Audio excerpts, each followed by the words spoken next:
Excellent. Maddie, good morning. Thank you for joining us. Good morning. Good morning. Okay. Oh, we have 10 people. That's more than I thought we're going to be able to make it. I know there's a lot of people out in Hood River right now that aren't able to make it, and we have a few managers on vacation, but that's okay. January is the time to do that. So we're going to record this, and anyone that has missed it can go back and watch. But everyone that's joining me live today will get extra bonus assembly points. So thank you so much. And I always get a lot of dopamine when I get to see your face or just kind of know you're there in the background. I know Baron is driving to Seaside right now. And Jason made it. Thank you, Jason. Okay. So, and I'm sure Peter will also join us here soon. I didn't see if he was on here yet, but he has also seen this many times. So we do this VIP OLCC compliance review every year because everyone's permit lasts for 5 years. And that's too long to do an update on what the law is because it's so important. This is our livelihood. It's our job. It's a very serious thing. It's the one part of our job that is not fun. Cutting off people is not fun. So if we review it and we can talk to each other and give each other tips and tricks about how to do it with love and do it the right way, then we protect ourselves from fines, from lawsuits, and we can stay in business. And we've been doing a pretty darn good job with it so far. We've actually had a couple of incidents, and I'm going to have Jason speak on that a little bit later. But let's get into this. Can you guys all see the OLCC compliance review there? Up there? I can.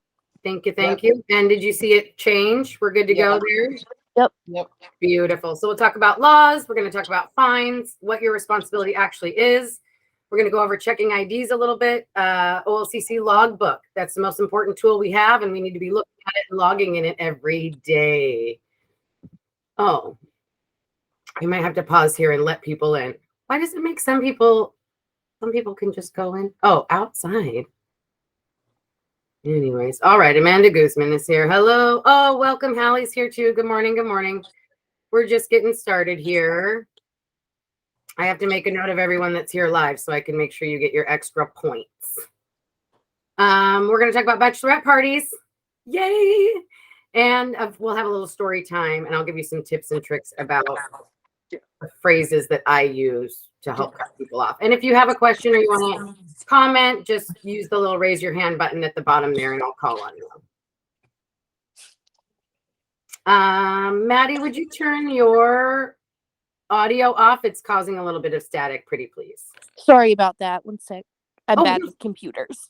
Oh, it's all good. Just try to keep your background self-muted unless you have something to say. I do want to hear you say things if you have something to say. So raise your hand and then unmute yourself. Gotcha. That's how we do it. Oh, and Dion is coming. She's a few minutes late. Cool. Perfect. All right. So the good faith effort law.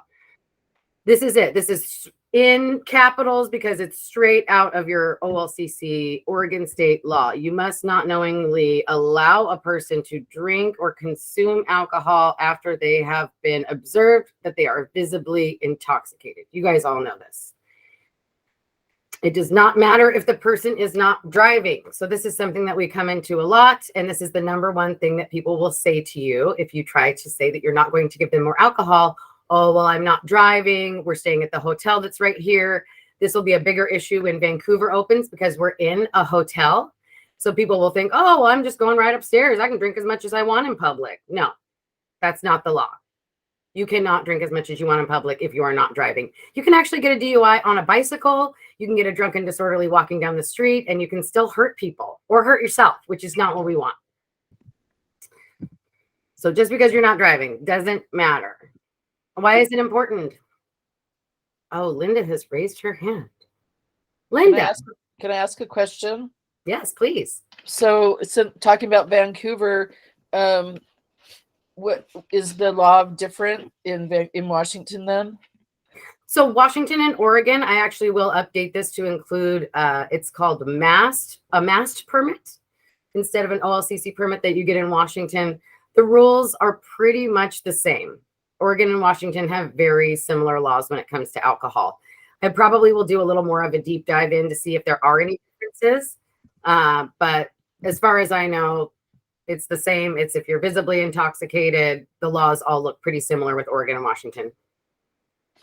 Got it.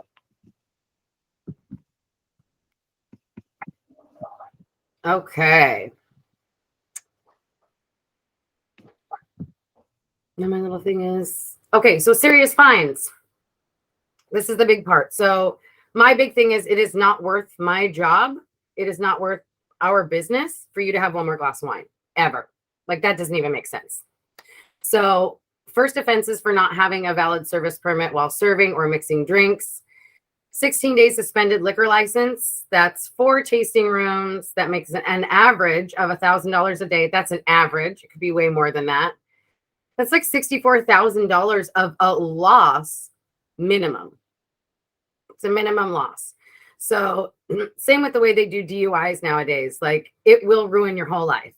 You become uninsured. You have all these fines to pay. It's serious business. So how do we make sure that we're following all the rules, right? Because that's all we can do is follow the laws that are in place and make sure that we're checking IDs. So I joked with Jason a little bit last time I was in Seaside. Oh, welcome. Good morning, Peter. So I was in Seaside with Jason and we did the NYE party and the lights were a little bit dimmer and it was a little darker and, you know, like 38 now. So I actually ordered, because I'm not going to be an old lady and have like the reading glasses, I ordered a bunch of little monocles and a tiny flashlight. So I'm going to use my little monocle now because the new Oregon state IDs and Washington, the birth date is like the size of the head of a pin underneath the freaking picture now. So please make sure that if you don't have adequate lighting, if you really can't read that thing, go take it into the back room, bust out your reading glasses. I'll order you a little monocle if you want to be cool. But make sure that we're looking at all of those things on there. There's also a lot of holographics on there now. So if you pick up that ID and you just give it a little shake, if you don't see cool colors and holographic things going on, that is a key indicator that that is a bad ID. Does anyone else have any tips and tricks with checking IDs or things that they've seen?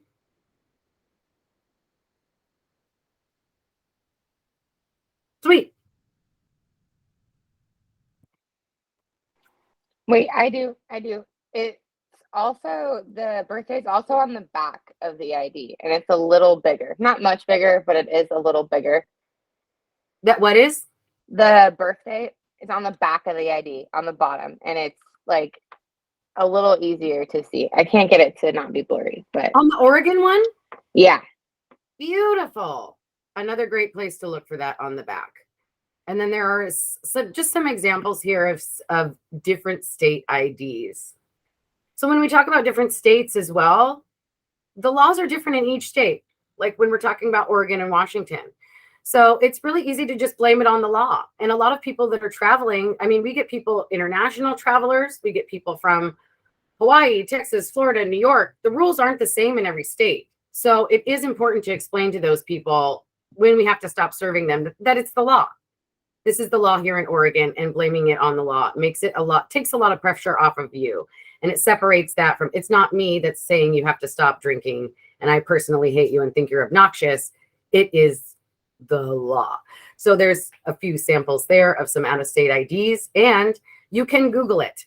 If you get a state ID that's weird or you get a foreign ID, you can also ask for a passport. There's also, so the temporary IDs as well. So here's the fun part. It doesn't matter if you're 21 or not. What matters is that you have a valid state ID that is not expired. So yes, you can be 50 years old and be like, oh, well, my face is my ID. Well, it's not. If you don't have a valid ID, or if you have a punch through the date and you don't have an accompanying new temporary ID. So that's what they have to have with the temporary IDs now. The COVID thing is over. They do get a piece of paper temporary ID that they need to have along with their expired ID if they're in the middle of getting a new one. That is the rule. You can also ask for a secondary piece of ID, and secondary piece of ID would be anything government issued or state issued that has a picture on it. A student ID, anything like that. People will have regular IDs that are not a driver's license, passports, things like that, but it has to be issued by the government with a picture. You can ask for a secondary piece of ID only and only if the ID is expired. We do not take secondary pieces of ID if they don't have their regular driver's license. Does that make sense to everybody? Raise your hand if you need clarification. Awesome.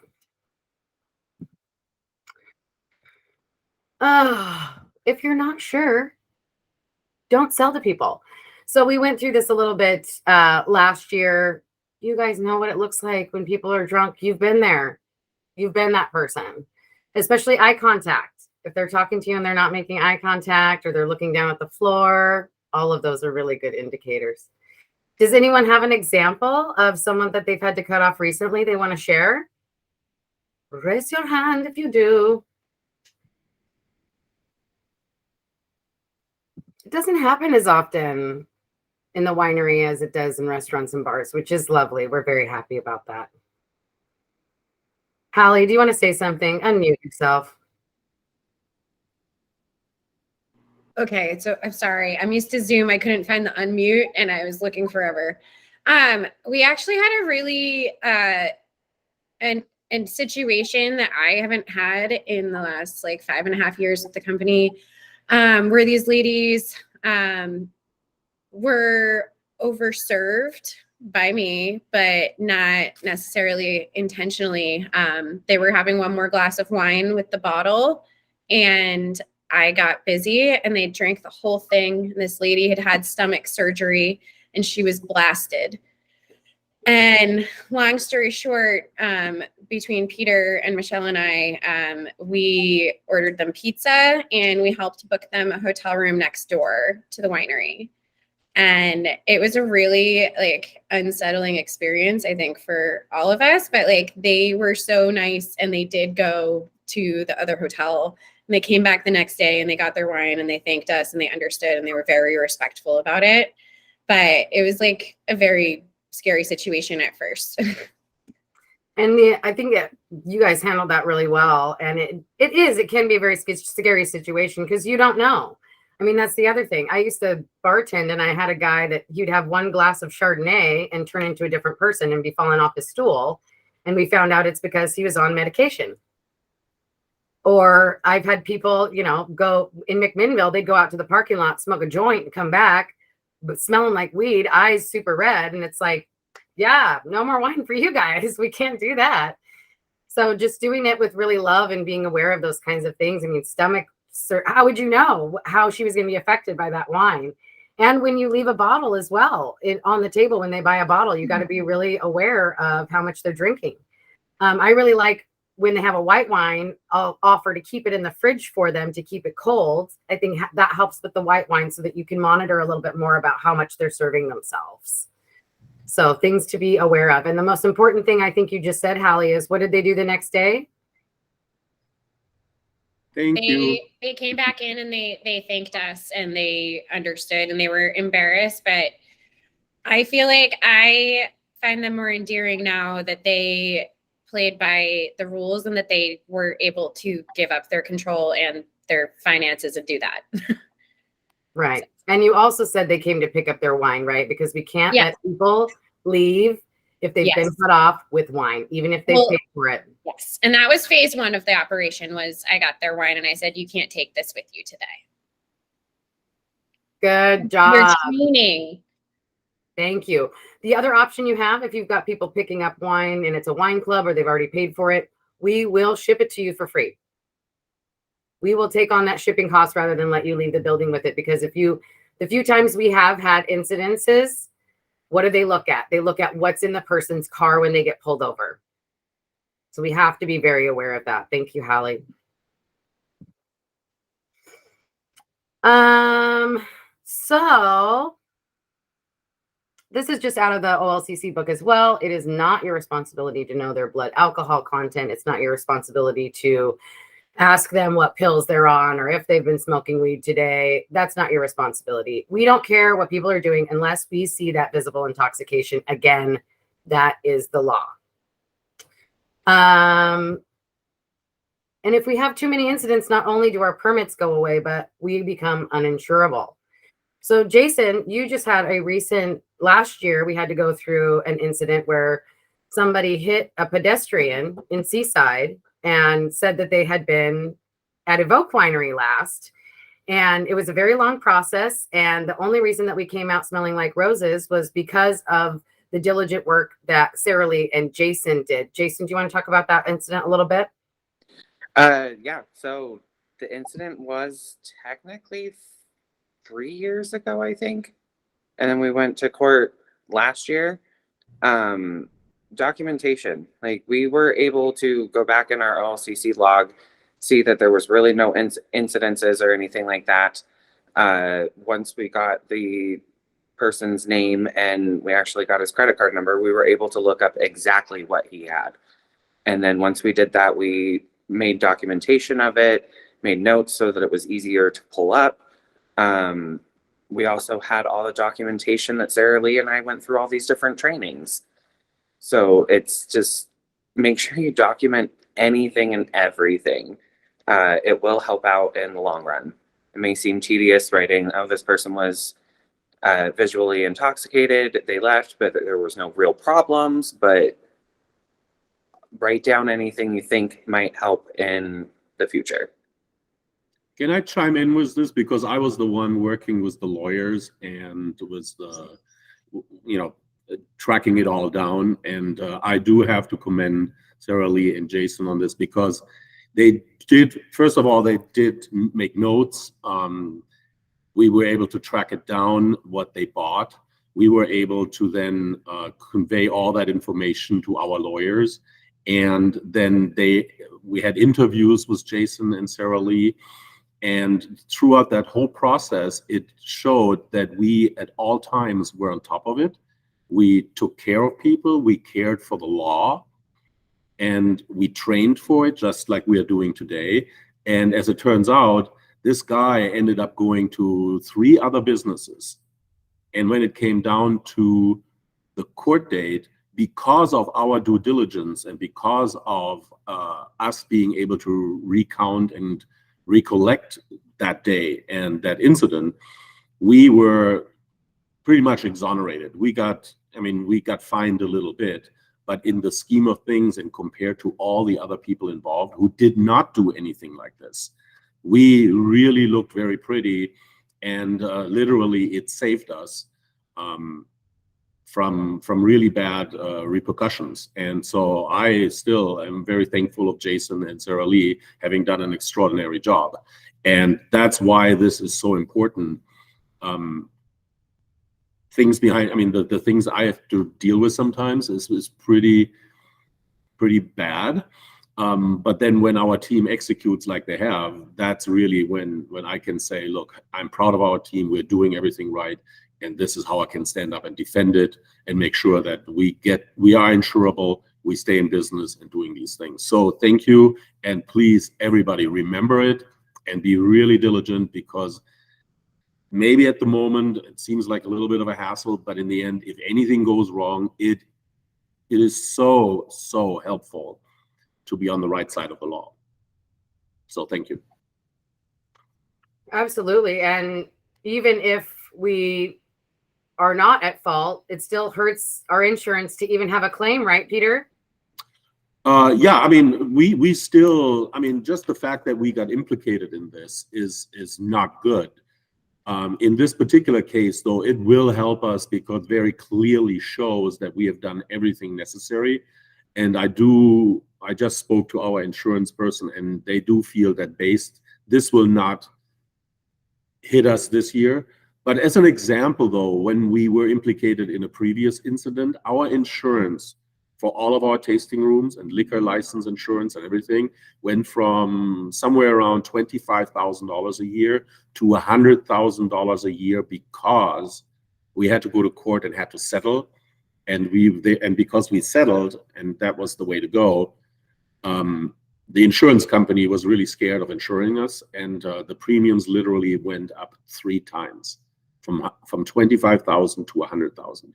Since then, we've come down a little bit, but we are still way higher than where we started. So that's the And that pretty much is the difference between a profitable company and not. And if we would have another incident at this point, we would, like Shelley said, we could potentially be uninsurable. And then that's something that we close down a business. So this is serious stuff and very, very important. And yeah, once again, thanks to Jason and Sarah Lee, we were able to do it because we have training and we're doing the right thing as a team. So keep that in mind. Yeah, thank you, Peter. And that OLCC logbook, even if nothing happens, it happens all the time when I work shifts in Seaside. I'll forget, and Jason will hand me the book with the little days that I worked and I didn't write anything in there, and I have to go back and write stuff in there. So especially managers, make sure that you're checking that logbook and that your people are filling out, even if nothing happened. It's really important to document nothing happening. Can actually really cover us and help us out in that area. And it's not fair. It's the law. We'll blame it on the law, of course. Yes. And talk to your guest. So I've had a lot of incidences where we have maybe somebody with a disability or a speech impediment, people who are hard of hearing, sound like they're slurring. So it's really, really important to talk to your guests. You can't just be like, oh, well, that person sounds weird. Let's just cut them off. Where have you been today? Have you guys been drinking before you got here? You know, it seems like you've had a little bit of wine or something before you guys got here. Have you been partying today? Just making sure, especially in places like Hood River, and I mean, even Bend now has got a ton more wineries. I used to have people in McMinnville that'd come in like, woo, we've been to 9 wineries today. It's like, okay, well, thanks for telling me. Now we can't serve you any alcohol. Anytime you hear that is a really easy time to blame it on the guests. I've had people at the bar say, oh, yeah, I'm getting a little tipsy. Anytime, you have to be listening, because as soon as you hear any kind of cues like that, it's like, oh, I really wish you wouldn't have said that out loud, because now I can't serve you anymore. You've openly admitted to me that you have had too much. So talk to your guests. And that's a big part of what we do anyway, and why we're really good at this, because we're already making those deeper connections with people. Amazing. What else can we do? So anytime this happens, and you guys know this, for those of you who don't, we're just reminders and we're going over it again. Notify your manager and anyone else that is working, especially when it gets busy. It's hard to tell where people are going. Someone that's in a room here could go up to the bar and try to get a glass of wine from somebody else besides you after they've been cut off. They could try to get, someone else in their party's wine. That's the other thing too, is if you have a large group and only one person is cut off in the group, it's like a one and done. You have to tell people like, all right, well, this person, help me out, you guys, and this person's not allowed to have any more. And if you see anyone give that person wine, everybody's cut off. At that point, we have to just cut the whole group off. Or if you feel the need to just cut the whole group off, that is a judgment call you can make, or you can talk to your manager about that. If you feel uncomfortable, or if someone's getting in your face or they start arguing, grab your manager. That's what your manager is for. We will always have your back. If they say, oh, well, I know Peter, and, you guys are going to get fired tomorrow because I'm going to call Peter right now. You just encourage them to do that, because Peter will always have your back too. Yes. And food and taxis. This is another thing that we use. We care about people. We want to cut them off with love. Oh, Ashley is raising her hand. Ashley, what's up? You have to unmute yourself, my darling.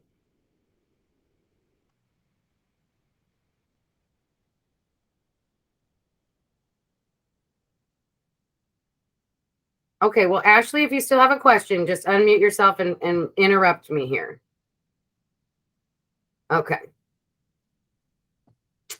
So taxis, we will pay for a taxi if we really have to, or like the example that Hallie gave, help them book a hotel, help them make sure they get home safely, and don't let them leave with wine is the big important part. But we're doing it with love. We want people to remember the good times they had with us, right? I want to say something to the. Can you hear me? Yep. Okay. The incident was that we experienced in Hood River was Hallie. I have to say, it was a really scary incident, because just the way it happened. Literally, it went from 0 to 100, and it was embarrassing on their part. And we were literally going like, "Oh my God, how are we going to handle this?" And so it was a team effort. And that's why I think, Hallie, myself, and I think Michelle was there. We came up with, okay, we cannot let them leave. We cannot do this. We have to kind of take care of them. So we came up with this, say, all right, how do we solve and handle this situation in the best possible way? And I think that's where it's important to kind of check in with your coworkers, be generous, be kind, and monitor, and really make sure that if all of a sudden you are doing the taxi, if you are getting them a hotel room, feed them and we pay for it. But do everything and note it, write it down, what we did and how, and even write down that it was an uncomfortable situation. However, this is what we did. Because in the end, like I said, it was really scary, awkward, funny. It was just a really interesting situation. And I think in the end, the three of us found the best solution. And in the end, they were very, very thankful. So join in with your coworkers, come up with a plan. And we will always, Shelley will always have your back. And if it means that we have to spend a little money, we will spend that money. We want our friends to be safe. We want us to be safe. We want us to abide by the law. But moreover, we hold each other's hands and solve these problems together.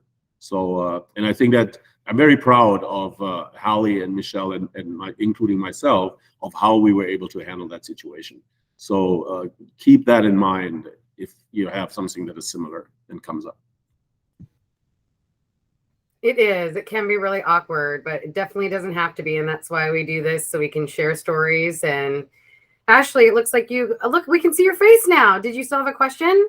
Yes, sorry. I had to go into my settings to turn stuff on and all that. But I was wondering, so for, you brought up the group, and one person gets cut off from the group, but the rest of them bought bottles to bring home. Would that also mean they would have to leave their bottles there until the next day, or how would that work? So if you have a group and there is a sober person in the group that can pay for and take things somewhere safely, that's fine. Okay. I have actually walked a group out with their wine to make sure that it went into the person's car that they said it would, and then kind of made sure that they got on their way to dinner as well. So just kind of going above and beyond to make sure that if someone in that group is leaving and someone's been cut off, that they understand these bottles should not be opened. Put them in your trunk and don't give access to them to that person. Perfect. Sounds good. And again, if you do that, write it down. Write down what you did and why, because that will help in case something happens. I actually had it was a club member, and this was in McMinnville. All of my great stories come from a tasting room we no longer have. And they actually videotaped me, which I thought was really weird, but she insisted that she had to take her wine with her because she paid for it and they were leaving early tomorrow and she couldn't come pick it up and she didn't want it shipped because she can't do delivery. And this girl caused me a huge problem. So I said, okay, I will escort you to your hotel with this wine and I will leave it with the front desk person. And her friends videotaped me doing it because they couldn't understand why I was being such a jerk. Right. So, but that was it. I mean, the hotel was right down the street. And I said, the only way that you can take this wine with you is if I escort you to your hotel and I leave it with the front desk. Yep. That's the other thing too, that we like to do is give people options. When you give people options, instead of just telling them, hey, you're cut off, and you say, especially if they start causing problems, you give them an option like, hey, it is Oregon state law that I can't let you leave with this wine after I've told you I can't serve you anymore. Your options are you can have it shipped. You can come pick it up tomorrow, or I can escort it to your hotel if I'm nice enough to do that, which she didn't deserve it at that point, but she wasn't going to remember. She was drunk, right? That's the other thing we have to remember is that these people aren't going to remember getting in your face and being upset. They are drunk. Yes, Jason. So on that, I've never had to cut people off, but I have had members come in, pick up their wine, and before they start drinking, they take the wine to their car. Okay. If they become visually intoxicated, is it my responsibility to take it back from them? Even though mean- they were sober when they took it to the car. That's definitely a good question, and I can double check on that for you. But as long as they put the wine in the car when they were sober, they also, as a club member, paid for that wine a long time ago. So our due diligence is to just, and then document is what I would do. As long as you write that down in the OLCC book, hey, I was unable to take their club pickup from them because they already took it to the car. Were you there when that happened with Kathy in Seaside when I was there with you guys? Possibly. I Like, remember hearing about it, but I don't remember if I was actually here. so Kathy and Mike, they're wonderful. Mike will drink 5 bottles of Cougar if you let him. Don't do it. So they had 3 members in their group, and they had picked up 3 quarters worth of wine each. So their entire SUV was full of our wine, and I had to cut them off. So I actually went as far as to offer to drive their car full of our wine to their hotel so they didn't have to. We ended up working it out. They got a taxi to their hotel. They taxied back in the morning. I got their taxi there. They got their taxi back, and they picked up their car in the morning. But I was like, you guys, your car is chock full of our wine right now. I got to take your keys. Like, you can't, please don't leave. Like, please don't leave. I will get in so much trouble if you leave with that much wine in your car after you're this intoxicated. And if they do it, they do it. All you got to do is document. Does that answer your question? Yes, it does. Maddie, what's up, Maddie? I only know this because my uncle's an inspector, but once they put that wine in their car and they shut the door, you cannot take it from them because then it's their property. Because like Shelly said, they've paid for it at that point. So it's like Peter said, you just have to put in the OLCC log that, you know, X person is a member. They came and picked up their shipment, put it in their car, and proceeded to overdrink at Evoke. And we did cut them off, but since we couldn't take that, it was still in their car. And then the blame and that if anything happened would not be on us because you recorded it. But because that immediately, 1, they paid for it, and 2, once it becomes their personal possession, it's in their vehicle or it's in their house, that would be theft on us. So you would get in more trouble trying to take it away from them than you would just marking it down and being like, this is what happened. Oh, Maddie, you've got an inspector in the group. You should be doing this training with me. Well, earlier too, I know that the blood alcohol content is not our responsibility, but and you can always look it up on any OLCC training site too. That the blood alcohol content, it's like per, I think it's 1.5 glasses of wine, it's like an hour for that to leave their system. And like if it's not a busy night, you can kind of keep that in your head, like, oh, that person's had, you know, like 2.5 glasses, maybe I start paying a little bit more attention to them. Like it's more just like observational.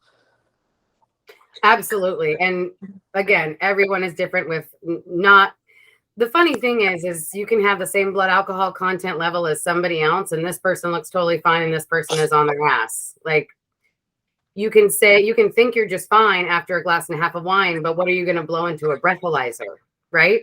Mm-hmm. Thank you for that additional information, Maddie. Love Yeah. it. There's one additional thing I want to say to this. What we are doing and discussing here, this is sort of the first line of defense. That is to kind of look out for us and for our guests in a way where we can actually do something about it.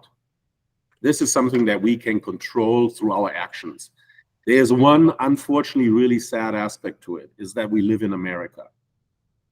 And in America, people love to sue. So even no matter what we do, we will, if there's an accident and they say amongst other places we went to Evoke, we will get implicated in a lawsuit. That is a given because America is suit happy.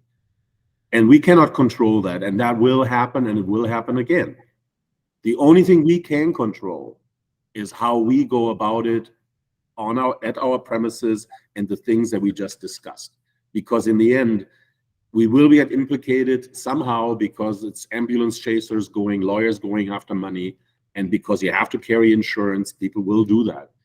But what is important, and we are going back to Jason and Sarah Lee, the things we can control, we have to control, and we have to do our best.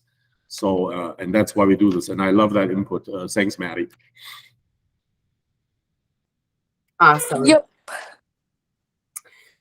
So, bachelorette parties, you know them, you love them. This is going to happen again this year. And especially after COVID, people are all back on the wedding train. We love to help people celebrate. If you can make someone's bachelorette party memorable, it makes us look so good. It's a great word of mouth. It's one of those things that I know we cringe a little bit. We just have to kind of gung-ho into it. I made everybody if you have have a hard time with bachelorettes, I recommend having a routine. I do the same routine with every bachelorette party that walks in. And I have a little bachelorette challenge that's little games they can play. So the great thing about that is it helps entertain them and they have a fun time without it really falling all on you, especially when you're busy. And it slows the drinking. It spreads the drinking out. If they're focused on finding a stranger to propose to or looking for a hidden troll or whatever it is that you want to have, they're not drinking as quickly. So it is important to, when they first come in, I'll get them all a splash of bubbles and congratulate them so they're happy right away.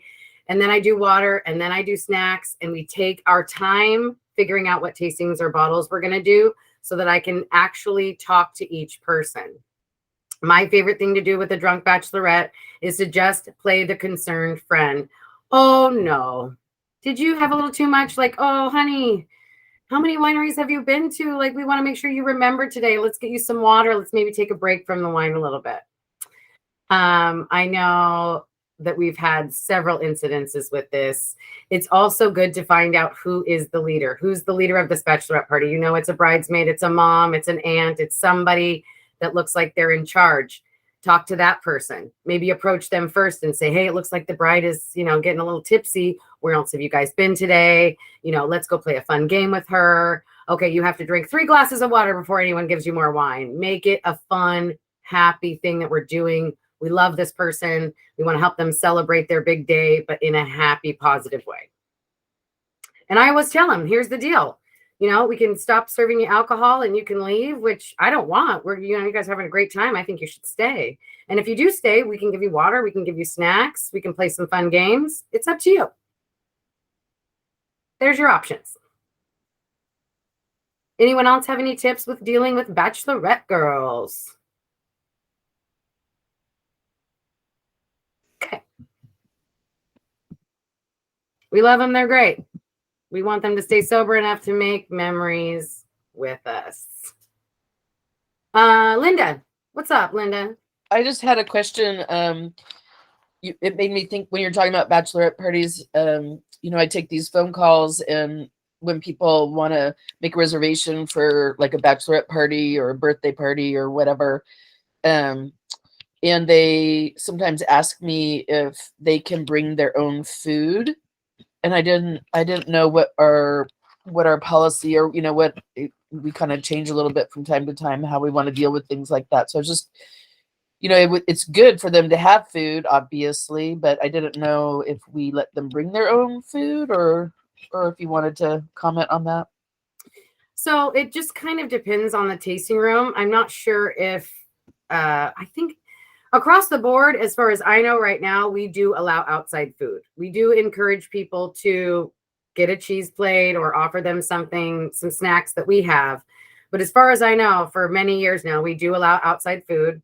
I will caution people that please don't make it smelly food. Snacks or, order a pizza or something like that. That's fine.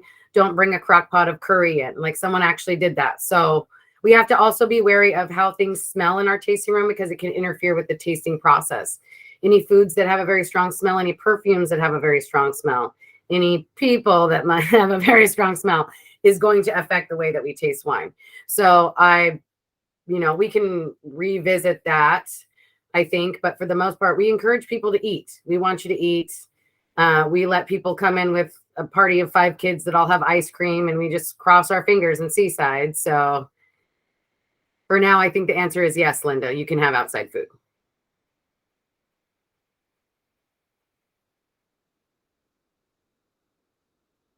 Oh, Holly, I thought Holly was talking, but I think she's yelling at her dog.